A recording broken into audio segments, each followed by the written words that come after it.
నమస్కారం. Next G news కి స్వాగతం. ఈనాటి వార్తా విశేషాలు. దేశంలోని పూర్తిగా పైప్ లైన్ ద్వారా గ్యాస్ వినియోగించే రాజధాని నగరంగా అమరావతిని తీర్చిదిద్దాలని ఇండియన్ ఆయిల్ కార్పొరేషన్ ప్రతిపాదించింది. Petroleum and natural gas regulatory board సభ్యుడు రమణ కుమార్ నేతృత్వంలోని ప్రతినిధుల బృందం ఆంధ్రప్రదేశ్ ప్రభుత్వ ప్రధాన కార్యదర్శి నీరబ్ కుమార్ ప్రసాద్ తో సమావేశమైంది. ఈ సమావేశంలో ఏపీలో చేపట్టిన గ్యాస్ పైప్ లైన్ల నిర్మాణ ప్రాజెక్టులపై ఇరు బృందాలు చర్చించాయి. గుజరాత్లోని గాంధీనగర్ జిల్లా గుజరాత్ ఇంటర్నేషనల్ ఫైనాన్స్ టెక్ సిటీలో గ్యాస్, విద్యుత్, టెలికాం కేబుళ్లు మొత్తం కూడా భూగర్భంలోనే ఉంటాయి. ఆ నగరంలో అన్ని ఇళ్లకు పైప్ లైన్ ద్వారా గ్యాస్ అందుతోంది. అదే తరహాలో రాజధాని అమరావతికి పైప్ లైన్ ద్వారా గ్యాస్ అందించి దేశంలో మొట్టమొదటి పైప్ గ్యాస్ వినియోగించే రాజధానిగా చేస్తామని ఐఓసీ బృందం తెలిపింది. ఈ ప్రతిపాదనకి సీఎస్ అంగీకారం తెలిపారు. ఆంధ్రప్రదేశ్ భవిష్యత్తులో గ్యాస్ పైప్ లైన్ ద్వారా 80 లక్షల మంజూరికి కుటుంబాలు కనెక్షన్లు ఇవ్వాలని లక్ష్యంగా నిర్దేశించుకుంటున్నట్లు AP gas development corporation director Dinesh Kumar తెలిపారు. గ్యాస్ పైప్ లైన్ల నిర్మాణ పురోగతి, సిటీ గ్యాస్ డిస్ట్రిబ్యూషన్ పనులపై ఆయన చర్చలు జరిపారు. ఆంధ్రప్రదేశ్లో ఇంటింటికి పైప్ లైన్ ద్వారా గ్యాస్ సరఫరా చేయాలన్నది లక్ష్యమని తెలిపారు. ఆ దిశగా PNGRB సహకారం అందించాలని అన్నారు. పైప్ లైన్ల నిర్మాణానికి క్షేత్రస్థాయిలో సమస్యలు ఎదురైతే పరిష్కారానికి ప్రభుత్వం సహకరిస్తుందని దినేష్ హామీ ఇచ్చారు. జలజీవన్ మిషన్ ని మరింత బలోపేతం చేస్తామని AP deputy CM Pawan Kalyan తెలిపారు. విజయవాడలో జలజీవన్ మిషన్ పథకం అమలుపై రాష్ట్ర స్థాయి వర్క్ షాప్ జరిగింది. ఈ వర్క్ షాప్ ని పవన్ కళ్యాణ్ ప్రారంభించారు. అనంతరం ఆయన మాట్లాడారు. రోజుకి మనిషికి సగటున 55 లీటర్లు పరిశుభ్రమైన నీటిని ఇవ్వాలనేది ప్రధాని నరేంద్ర మోదీ కల అని, నిరంతరం ప్రతి ఒక్కరికి నీటి సరఫరా ఉండాలని ఆకాంక్షతో ఈ జలజీవన్ మిషన్ ప్రారంభమైందని తెలిపారు. ఉన్న నీటి వనరులు బలోపేతం చేయడం, నిర్వహణ ముఖ్యం. ఉద్యోగులే కాకుండా ప్రజల్ని కూడా భాగస్వాములు చేయాలనేదే ఆలోచన. నీటి సరఫరా తరచూ వచ్చే ఇబ్బందుల పరిష్కారానికి అమృతధార కింద విధి విధానాల రూపకల్పన చేస్తామని పవన్ కళ్యాణ్ తెలియజేశారు. అధికారంలోకి వచ్చిన తర్వాత జల్ జీవన్ మిషన్ ని బలోపేతం చేస్తున్నామని అన్నారు. 2019లో ప్రారంభమైన గత ప్రభుత్వం సక్రమంగా అమలు చేయలేదని, గత ప్రభుత్వం ఈ పథకానికి 26,000 కోట్లు మాత్రమే అడిగారని, 4,000 కోట్లు మాత్రమే కేంద్రం నుంచి తీసుకురాగలిగారని అన్నారు. ఈ పథకంలో రిజర్వాయర్స్ నుంచే నీటిని తీసుకోవాలి, కానీ గత ప్రభుత్వం గ్రౌండ్ లెవెల్ నుంచి తీశారు. అవసరం లేకపోయినా పైప్ లైన్లు, బోర్వెల్స్ వేశారని పవన్ కళ్యాణ్ విమర్శించారు. వచ్చిన కొద్దిపాటి నిధులను సైతం సక్రమంగా వినియోగించలేదని, 4,000 కోట్లు దుర్వినియోగం చేశారని పవన్ అన్నారు. 4,000 కోట్లు ఏం చేశారు? ఎవరికి నీరిచ్చారు? ఎక్కడికి వెళ్లినా నీటి కొరత కనిపిస్తూనే ఉందని గత ప్రభుత్వంలో పథకం అమలు తీరుపై పవన్ ప్రశ్నించారు.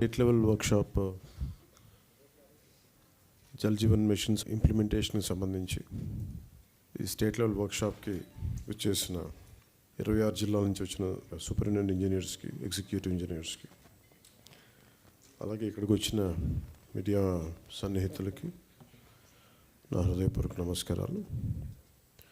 వేదిక పైన నాతో పాటు ఆసీనులైన శ్రీ శశిభూషణ్ గారు, principal secretary, Panchayati Raj rural development, rural water supply వారికి,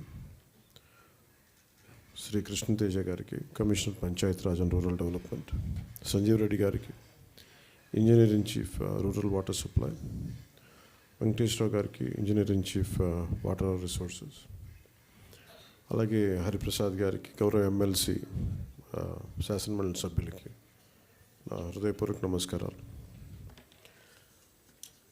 ఈ జల్ జీవన్ మిషన్ ఈ రోజున ఒక 2019 ఆగస్టులో ప్రారంభమైంది. 2024కి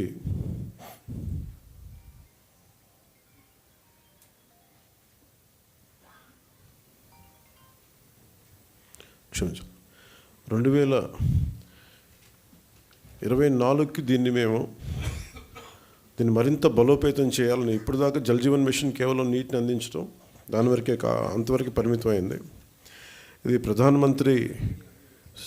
గౌరవ ప్రధానమంత్రి శ్రీ నరేంద్ర మోదీ గారి కళ. ఇది కనీసం రోజుకి ఒక 55 లీటర్లు నీళ్లు సగటున మనిషికి ఇవ్వాలి అని, అది కూడా పరిశుభ్రమైన నీరు ఇవ్వాలి అనేది అల్టిమేట్ గోల్. ఏంటంటే జల్ జీవన్ మిషన్కి సంబంధించి నిరంతరం నీటి సరఫరా ఉండాలి ప్రతి ఒక్కరికి అనేది ఆకాంక్ష, ఆశయం. దాంట్లో కనీసం ముందస్తుగా కనీసం 55 లీటర్లు కనీసం ఇవ్వాలి అనేది ఆకాంక్షతోటి స్టార్ట్ అయింది. ఇప్పుడు ఈ అమృతధార, ఈ వర్క్షాప్ని ఎందుకు అమృతధార అని పెట్టాము Jal Jeevan mission revamp program కింద అనుకుంటే, ఒకటి ఉన్న నీటి వనరులని బలోపేతం చేయటం, అలాగే maintenance of existing schemes, already ఉన్న వాటర్ స్కీమ్స్ అన్నిటినీ వాటి మెయింటెనెన్స్ ఎలా ఉన్నాయి ఏంటి అనేది, అలాగే వాటర్ కన్జర్వేషన్ కూడా ఎంత కీలకమో దీన్ని జలజీవన్ మిషన్ లేదు, కానీ ఇది మనం తీసుకున్న తర్వాత కొత్త ప్రభుత్వం ఎన్డీఏ ప్రభుత్వం వచ్చిన తర్వాత మనం తీసుకునేవి వాటర్ కన్జర్వేషన్ కూడా చాలా కీలకమైంది.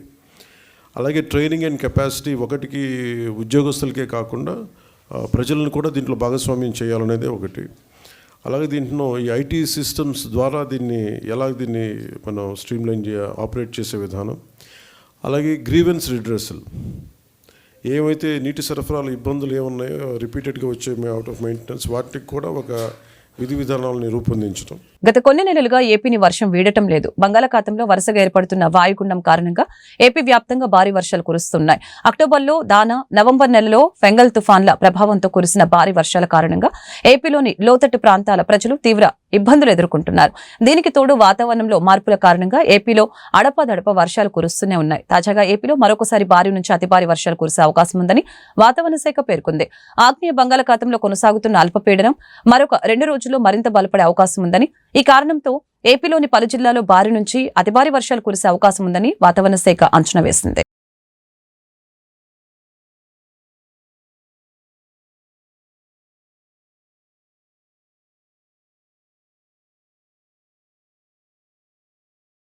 బార్డర్ గవాస్కర్ ట్రోఫీలో భాగంగా గబ్బా వేదికగా జరిగిన 3వ టెస్టు మ్యాచ్ డ్రా ముగిసింది. కాగా మ్యాచ్ ముగిసిన వెంటనే team India star spinner Ravichandran Ashwin సంచలన నిర్ణయం తీసుకున్నారు. అంతర్జాతీయ క్రికెట్ కి రిటైర్మెంట్ ప్రకటించాడు.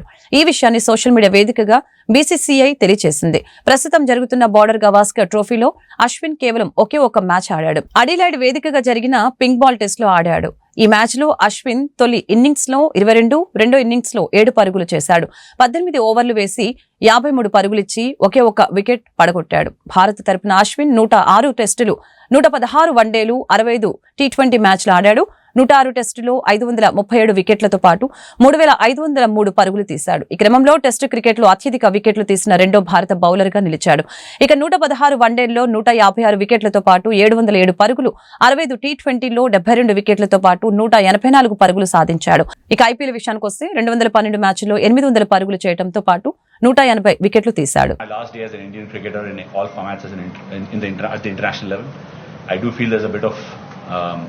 punch left in me as a cricketer, but I would like to expose and probably showcase that in club level cricket, but this will be the last day, and I've had a lot of fun.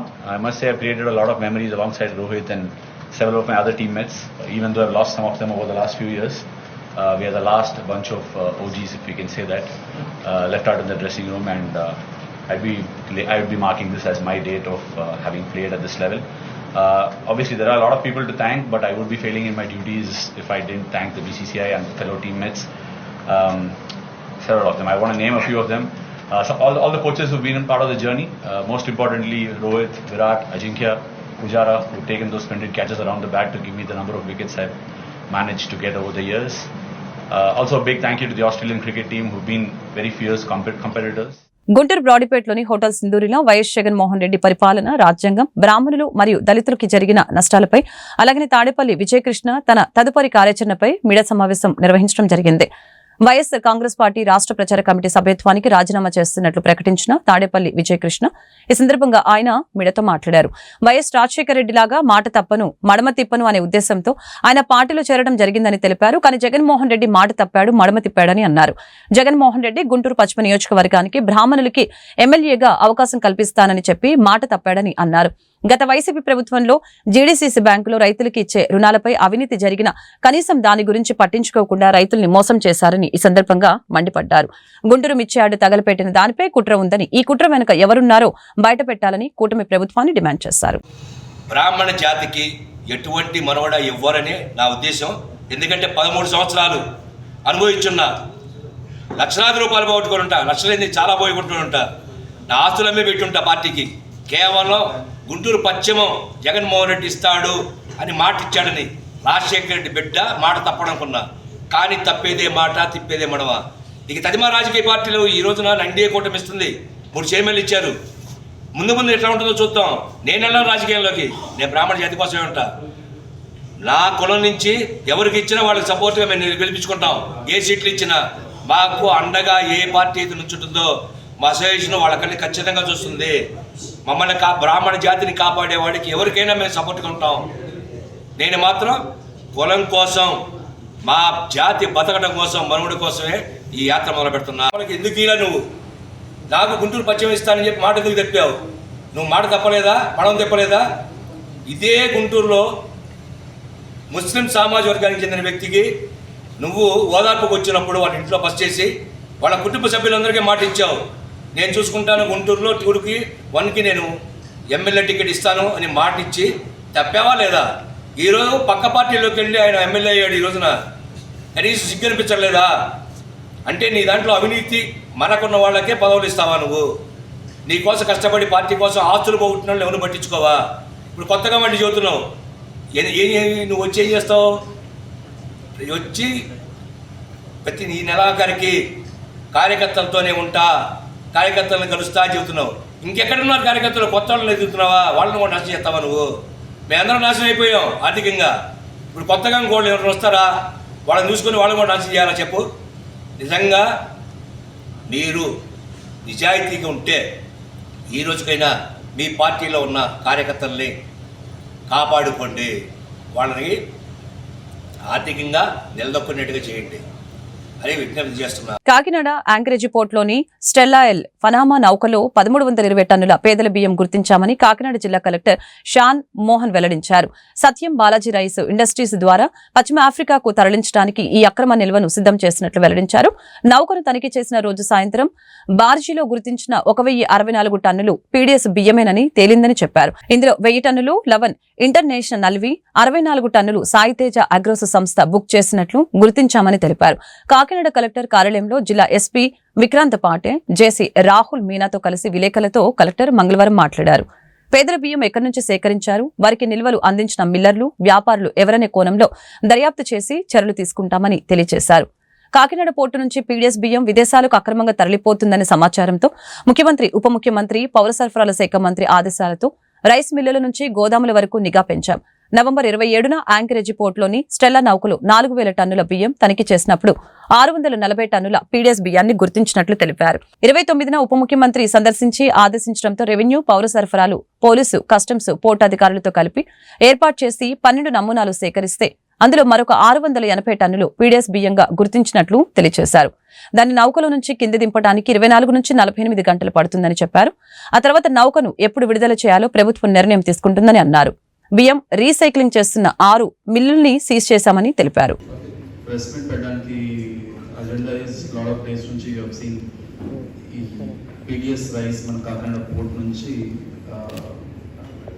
Illegally బయట దేశాలకు వెళ్తుందని మనం with the support of humble CM and humble deputy CM and minister for civil supplies ఒక large search operation తర్వాత ఒక large number of teams వేసి మనం rice మిల్స్తో సహా ఎవ్రీ అంటే కంప్లీట్ చైన్లో రైట్ ఫ్రమ్ రైస్ మిల్స్ దగ్గర నుంచి exporter godowns and then ships వరకు మనం ఒక పద్ధతి ప్రకారం చెక్ పోస్ట్ మనం వెరిఫై చేయడం, తర్వాత ఆల్రెడీ ఏదైనా స్టాక్స్ ఉన్నా వాటిని సీజ్ చేయడం జరుగుతుంది.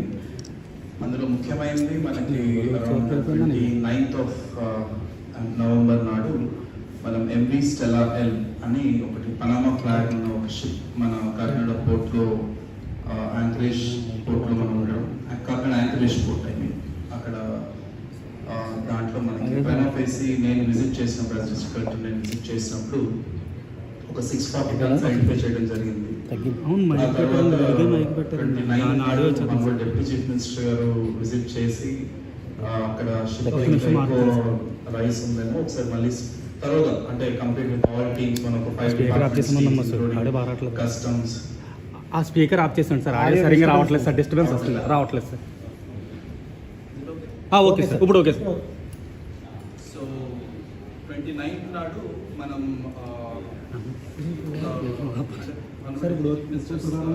విజిట్ జరిగింది ఆ పోర్ట్లో.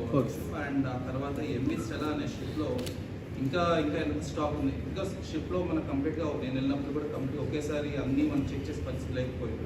Was cyclone period and I went alone, I needed team also, team కూడా కావాల్సి ఉంది.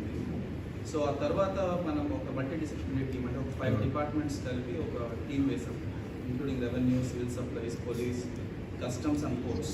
ఈ 5 డిపార్ట్మెంట్స్ కలిపి టీమ్ వేసి ఆల్మోస్ట్ 12 గంటల పాటు ఆ షిప్ మొత్తం మనం సర్చ్ చేయడం, షిప్లో హ్యాచెస్ ఉంటాయి. హ్యాచెస్ అంటే కంపార్ట్మెంట్స్ లాగా ఒక 5 కంపార్ట్మెంట్స్. ఈచ్ కంపార్ట్మెంట్లో ఎక్కడెక్కడైతే రా రైస్ అంటే వైట్ రైస్ ఉందో, బాయిల్డ్ రైస్ అవన్నీ పక్కన పెడితే వైట్ రైస్ ఎక్కడైతే ఉందో ఈచ్ కన్సైన్మెంట్లో ఒక శాంపుల్ తీసుకొని రావడం జరిగింది. అలా మనం 12 శాంపుల్స్ తీసుకురావడం జరిగింది 5 హ్యాచెస్లో.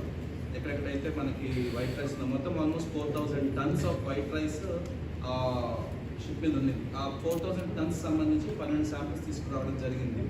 సో టెస్ట్ జరిపిన తర్వాత దాన్ని 1-2 సార్లు వెరిఫై చేసుకున్న తర్వాత క్రీడల వలన కలిగే ఆరోగ్య ప్రయోజనాల గురించి యువత అవగాహన పెంపొందించుకోవాలని Hindu college of engineering and technology correspondent Ramakrishna తెలిపారు. బుధవారం ఉదయం నగరంలోని అమరావతి రోడ్లో గల కళాశాలలో ఏర్పాటు చేసిన మీడియా సమావేశంలో ఆయన మాట్లాడారు. గుంటూరు అమరావతి రోడ్లోని Hindu college of engineering and technology నందు ఈ నెల 20-21 తేదీల్లో ఆదర్శ్ 2024 పేరిట జాతీయ స్థాయి స్పోర్ట్స్ మీట్ నిర్వహిస్తున్నట్లు తెలిపారు. కార్యక్రమానికి సాఫ్ చైర్మన్, నగర పశ్చిమ నియోజకవర్గ ఎమ్మెల్యే గల్లా మాధవి, కేంద్ర సహాయ మంత్రి గుంటూరు ఎంపీ డాక్టర్ పెమ్మసాని చంద్రశేఖర్ హాజరు కానున్నట్లు తెలిపారు. అనంతరం స్పోర్ట్స్ మీట్ కి సంబంధించిన పోస్టర్స్ ని ఆవిష్కరించారు. Hindu College of Engineering and Technology is an offshoot of Hindu College. Hindu College is around 100 years old college. And this engineering college is a relatively new college. For the first time in engineering college, we are conducting a sports fest for 2 days. And it goes with the brand name of Adarsh. It is Play for Harmony. And close to 400 students are likely to participate in this event from outside colleges, apart from the students from the college. We wish that we bring in a good atmosphere among the student community to exchange ideas, to share the knowledge, and live in harmony and bring that spirit of sports into the education. With this motto, we are conducting this program, and we are very thankful to the press for being here. And for the closing ceremony, our MLA and the Parliament member and the minister is agreed to be part of the event to give away the prizes. Thank you very much.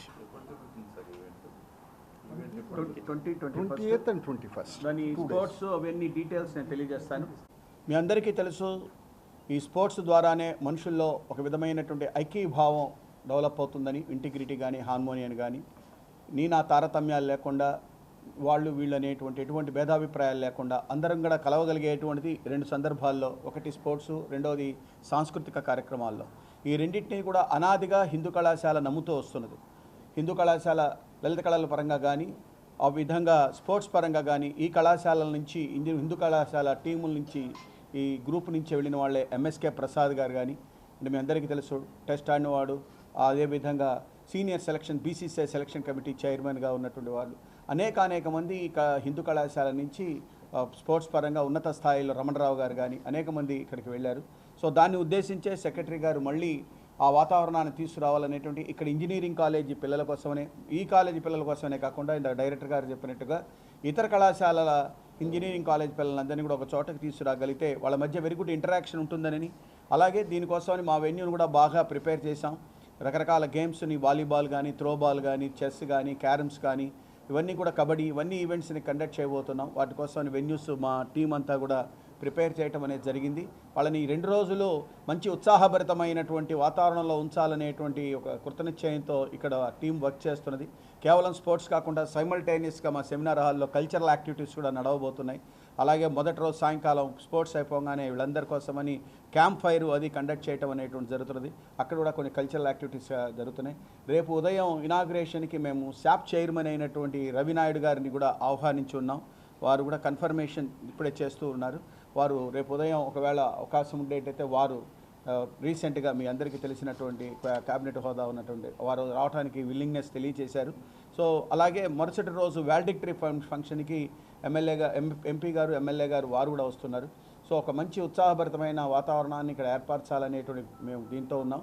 మీరందరూ కూడా సహకరించవలసిందిగా మరొకసారి కళాశాల తరఫున, Hindu college of engineering and technology తరఫున మీ అందరినీ కూడా కోరుకుంటున్నది ఏంటంటే, దీని ద్వారా మంచి కవరేజ్ని అంటే ఇవ్వగలిగి ఉండేటైతే, సో దట్ అది సభ్య సమాజంలోకి వెళ్ళి ఇంకొంచెం మంచి వాతావరణం, ఇంకా పిల్లలందరిలో కూడా మరింత ఉత్సాహం ఏర్పడి మరింత బాగా జరిగేటువంటి అవకాశం, మరింత ముందు జరిగేటువంటి కార్యక్రమాలకు కూడా దోహదపడుతుందని భావిస్తున్నాం. రాజమహేంద్రవరంలో మంత్రి నారాయణ పర్యటించారు. క్వారీ సెంటర్, రైతు బజార్ పక్కనే 1,96,00,000తో రాజమహేంద్రవరం నగరపాలక సంస్థ ఆధ్వర్యంలో నిర్మించిన పెట్రోల్ బంకు ప్రారంభించిన మంత్రి హాజరైన ఎమ్మెల్యేలు Buchche Chowdary, Adireddy Srinivasu, Bathula Balaramakrishna, RUDA chairman Venkataramana, collector Prashanthi, RMC commissioner Ketan Garg. మంత్రి నారాయణ ఈ సందర్భంగా మాట్లాడుతూ రాజమండ్రి మున్సిపల్ కార్పొరేషన్ వాహనాల ఆయిల్స్ కొరకు ప్రతి నెల 25.54 లక్షలు ఖర్చు చేస్తున్నట్లు తెలిపారు. ఆర్ఎంసీ ద్వారా ఇండియన్ ఆయిల్ కార్పొరేషన్ సౌజన్యంతో పెట్రోల్ బంక్ ఏర్పాటు వలన ఖర్చు ఆదా అవుతుందని తెలిపారు. రాష్ట్ర వ్యాప్తంగా 123 మున్సిపాలిటీల పరిధిలో పెట్రోల్ బంకులు ఏర్పాటు చేస్తామని అన్నారు. మున్సిపాలిటీలకు ఆర్థిక భారం తగ్గించేలా చర్యలు తీసుకుంటామని మంత్రి తెలిపారు. మున్సిపల్ కార్పొరేషన్ వాళ్ళు ఐఓసి వాళ్ళు కలిసి పీపీపీ మోడల్లో ఈరోజు ఒక పెట్రోల్ బంక్ని యాక్చువల్గా ఈరోజు ఇనాగరేషన్ చేయడం జరిగింది. నేను మున్సిపల్ కమిషనర్ గారిని, ఇక్కడ ప్రజాప్రతినిధిని ప్రత్యేకంగా అభినందిస్తున్నాను. ఎందుకంటే ఈరోజు రాష్ట్రం గత ప్రభుత్వం చేసిన అవకతవకలకి ఈరోజు ఖజానా పూర్తిగా ఖాళీ, ఏ పని చేయాలన్నా అనేక ఇబ్బందులు పడుతున్నాం. అయితే మా ముఖ్యమంత్రి గారు కొన్ని అపారంతో ఈరోజు ఇన్కమ్ని ఏ విధంగా జనరేట్ చేయాలి, ప్రజల మీద భారం మోయకుండా గత ప్రభుత్వం చేసినట్టు ఇష్టం వచ్చినట్టు ట్యాక్సులు పెంచకుండా, ఎందుకంటే 2014-19 దాకా నేనే మున్సిపల్ శాఖ మంత్రిని. ఒక్క పైసా అంటే ఒక్క పైసా పెద్దలా కట్టిన ఇంటి పన్ను కావచ్చు, వాటర్ ట్యాక్స్ కావచ్చు, టౌన్ ప్లాన్ కావచ్చు, మొత్తం సిఎఫ్ఎం ఇసుకోవటం, అది మున్సిపాలిటీస్ వాళ్ళు ఇవ్వకుండా ఇష్టం వచ్చినట్టు వాడేశారు. అయితే ఈ ప్రభుత్వ రంగానే ఒక ఇన్స్టాల్మెంటు ఏదైతే 15th ఫైనాన్స్ ఇవ్వటం జరిగింది, ఇంకొక ఇన్స్టాల్మెంట్ కూడా ఇవ్వబోతున్నారు. ఈ నేపథ్యంలో ఇక్కడ ఈ యొక్క రాజమహేంద్ర మున్సిపల్ కార్పొరేషన్లో అటు ప్రజాప్రతినిధులు ఎమ్మెల్యే గారు మరియు మున్సిపల్ కమిషనర్ గారు అందరూ కలిసి వాళ్ళ ఒక సైట్ని యాక్చువల్గా ఈ ఇండియన్ పెట్రోలియం కార్పొరేషన్ వాళ్ళతో టైఅప్ చేసుకొని సైటు వాళ్ళు ఇచ్చారు. ఎస్టాబ్లిష్మెంట్ మొత్తం యాక్చువల్గా 1,95,85,000 1,95,85,000ని వాళ్ళు ఎస్టాబ్లిష్మెంట్ పెట్టారు ఇక్కడ. అంతేకాకుండా ₹1,00,00,000 మున్సిపల్ కార్పొరేషన్కి నాన్ రీఫండబుల్ డిపాజిట్ అంటే మున్సిపల్ కార్పొరేషన్కి ఇచ్చారు. అంతేకాకుండా స్టాక్ వాళ్ళే లోడ్ చేస్తారు, దాని మీద లీటర్కి అంత కమిషన్ ఇస్తారు. సుమారుగా నెలకి 3 లక్షలు పర్ డే సేల్స్ 3 లక్షలు సుమారుగా ఉంటుంది ఎస్టిమేట్ చేస్తున్నారు. ట్రయల్ లైన్లో చేశారు, ట్రయల్ లైన్లో ఒక 60,000 వచ్చింది. దీని మీద యాక్చువల్గా రాబోయే రోజుల్లో మున్సిపల్ కార్పొరేషన్కి ఈ ఇచ్చిన 1 crore డిపాజిట్ కాకుండా నాన్ రీఫండబుల్ రెగ్యులర్ ఇన్కమ్ వస్తుంది. అంతేకాకుండా ఈరోజు మున్సిపల్ కార్పొరేషన్ నెలకి 25,54,277 రూపాయలు పెట్రోల్కి, డీజిల్కి ఖర్చు పెడుతున్నారు. దాని మీద యాక్చువల్గా స్పెషల్ రిబేట్ ఇవ్వబోతున్నారు. భవానీ దీక్షల విరమణ నేపథ్యంలో జరుగుతున్న ఏర్పాట్లలో భాగంగా ఇంజనీరింగ్ విభాగం అధికారుల పనితీరుపై ఎన్టీఆర్ జిల్లా కలెక్టర్ జి లక్ష్మీషా అసంతృప్తి వ్యక్తం చేశారు. ఒక భవానీకి గీత పడిన ఊరుకోనంటూ ఇంజనీరింగ్ విభాగం అధికారులపై జిల్లా కలెక్టర్ ఆగ్రహం వ్యక్తం చేశారు. ఈ సందర్భంగా ఆయా శాఖల అధికారులకి కీలక సూచనలు జారీ చేశారు. భవానీ దీక్ష విరమణ నేపథ్యంలో ఏర్పాట్లను ఇతర ఉన్నతాధికారులతో కలిసి ఎన్టీఆర్ జిల్లా కలెక్టర్ సందర్శించడం జరిగింది. అలాగనే భవానీలు ఎక్కడ ఇబ్బంది పడకుండా ఉండేందుకు పగడ్బందీగా ఏర్పాట్లు చేయాలని చెప్పారు. కాలినడకన వచ్చే భవానీలకు హోల్డింగ్ ఏరియాలను ఏర్పాటు చేయాలని వివరించారు. అలాగనే విజయవాడ మున్సిపల్ కార్పొరేషన్ ఎదురుగా ఉన్న ఖాళీ స్థలంలో హోల్డింగ్ ఏరియాలను ఏర్పాట్లు చేస్తున్నట్టు తెలిపారు. వారి కోసం ప్రత్యేకంగా వాష్రూమ్స్ తో పాటు టాయిలెట్ సైతం సిద్ధం చేశామని అన్నారు. ఇది సందర్భంగా 21 తారీఖు నుంచి 25వ తారీఖు వరకు జరిగే భవానీ దీక్షల విరమణ కార్యక్రమానికి ఏర్పాట్లు చూడడం జరుగుతూ ఉంది. దీంట్లో జిల్లాలో మీకు తెలిసే ఉంది, ఇక్కడ దుర్గాగుడి పాపులర్ టెంపుల్, ఇక్కడ ఉన్న అధికారులు, అలాగే పోలీస్ సిబ్బంది, అలాగే జిల్లా యంత్రాంగంతో కలిపి ఈ యొక్క కార్యక్రమాన్ని విజయవంతంగా ఎక్కడ ఏమి లోటుపాట్లు లేకుండా ప్రాపర్గా తయారీ చేసి చేయడానికి జరుగుతూ ఉంది. ఈసారి అంచనా వచ్చి 6 లక్షల వరకు వచ్చే అవకాశం ఉంది అని అంచనాలు ఉన్నాయి. దీనికి తగ్గట్టుగా సరిపోయే ఏర్పాట్లు ఉన్నాయా లేదా, ఇక్కడ స్నానం జాన్ కానీ అక్కడ క్యూ లైన్స్ కానీ ఇవన్నీ ఏర్పాటు ఆల్రెడీ ముమ్మరంగా జరుగుతూ ఉన్నాయి. సో దీంట్లో భాగంగా పబ్లిక్ ఇన్కన్వీనియన్స్ లేకుండా ఒక 15 లక్షల వరకు వాటర్ బాటిల్స్ అందరికీ వచ్చే వాళ్ళకి నీళ్ళు ఇవ్వడము, అలాగే వాళ్ళకి కావాల్సిన అన్ని క్యూ లైన్స్ అలాగే టాయిలెట్స్ ఎన్ని అవసరమైతే అన్ని టాయిలెట్స్ అని ఏర్పాటు చేసి సో సిటీని ఆ టైంలో ఎక్కువ మంది వస్తారు కాబట్టి ఒకసారి క్లీన్లీనెస్గా పెట్టుకోవడము, అలాగే వాళ్ళకి కావాల్సిన ఇన్ఫర్మేషన్ అందజేయడము, వాళ్ళు ఈజీగా భక్తి భావంతో అయితే వస్తారో అదే భక్తి భావంతో అమ్మవారి దర్శనం చేయించి సో వాళ్ళు ఒక మంచి దైవత ఫీలింగ్తో వాపస్ వెళ్ళడానికి టెంపుల్ అడ్మినిస్ట్రేషన్ అలాగే జిల్లా యంత్రాంగం ద్వారా మనము కృషి చేస్తున్నాము. దీనికి పబ్లిక్ రిక్వెస్ట్ ఏంటంటే వస్తున్నప్పుడు ఎక్కడికక్కడ సైన్ బోర్డ్స్ ఉంటాయి, హెల్ప్ డెస్క్ ఉంటాయి, మీకు కావాల్సిన అన్ని సదుపాయాలు కూడా ఉంటాయి. దాన్ని కొంచెం పేషెన్స్గా అన్నీ వాడుకుంటూ నెమ్మదిగా వచ్చి దైవత అయిపోయిన తర్వాత వెళ్ళండి. ఎక్కడ కంగారు పడాల్సిన అక్కర్లేదు, అడావడి అక్కర్లేదు, మీకోసమే చేస్తున్న ఏర్పాట్లు ఇవి. ఇంకా ఏదైనా ఫీడ్బ్యాక్స్ ఉన్నా కూడా, ఇంకా ఏదైనా ఇంప్రూవ్ చేయాలనుకున్నా కూడా సో కోఆర్డినేట్ చేసుకుని చేయడం జరుగుతుంది. సో ప్రతి ఒక్కరూ ఈ భవానీ దీక్షల విరమణ కార్యక్రమాన్ని పాల్గొని సో విజయవంతంగా చేయాలి. దీంట్లో పబ్లిక్ ఫెసిలిటీస్ వరకు, పబ్లిక్ కన్వీనియన్స్, పబ్లిక్ ఇన్ఫర్మేషన్ వరకు ఏమీ లోటుపాట్లు లేకుండా జిల్లా యంత్రాంగం ద్వారా చేయడం జరుగుతుంది. సో అట్లాగే వచ్చే భక్తాదులు కూడా సో దాన్ని పాటిస్తూ మీకు ఏదైనా సమస్యలు ఉంటే లేదా ఏమైనా ఇన్ఫర్మేషన్ ఇవ్వాలంటే కాల్ సెంటర్ కూడా పెట్టడం జరుగుతుంది. కమాండ్ కంట్రోల్ రూమ్ ఉంటుంది. So police command control room, అలాగే టెంపుల్ కంట్రోల్ రూము, అలాగే జిల్లా యంత్రాంగం కంట్రోల్ రూమ్ కూడా ఉంటాయి. అక్కడ నంబర్స్ కూడా పబ్లిసిటీ చేయడం జరుగుతుంది. సో దీనికి అందరూ ఉపయోగించుకొని వాడుకొని సో ఏ సమస్యలు లేకుండా వచ్చి ఈ కార్యక్రమంలో పాల్గొని విజయవంతంగా చేయాలని సందర్భంగా కోరుతున్నాం. సార్, వచ్చే భక్తుల కోసం ఈ యాప్ ఒకటి కూడా డెవలప్ చేశారు. ఇప్పటిదాకా ఎంతమంది ఏమన్నా రిజిస్టర్ చేయించుకున్నారా? ఇది వినూత్నంగా పోలీస్ డిపార్ట్మెంట్ ద్వారా యాప్ రెడీ చేసి ఎవరైతే భవానీలు బయట నుంచి వస్తున్నారో వచ్చే టైంలోనే క్యాప్చర్ చేయడానికి ఇది జరుగుతూ ఉంది. దీనికి ఇంకా ఇప్పుడే స్టార్ట్ చేసాం కాబట్టి సో మొత్తం అంచనా ఇప్పుడు ఒకసారి చూడాలి. ఎందుకంటే వాళ్ళు రిజిస్టర్ చేసుకుంటూ వచ్చేవాళ్ళు మళ్ళీ మిస్ అవ్వకూడదు కాబట్టి. ఈ వార్తలు ఇంతటితో సమాప్తం. మరొక బులెటిన్ మళ్ళీ కలుద్దాం. నమస్కారం.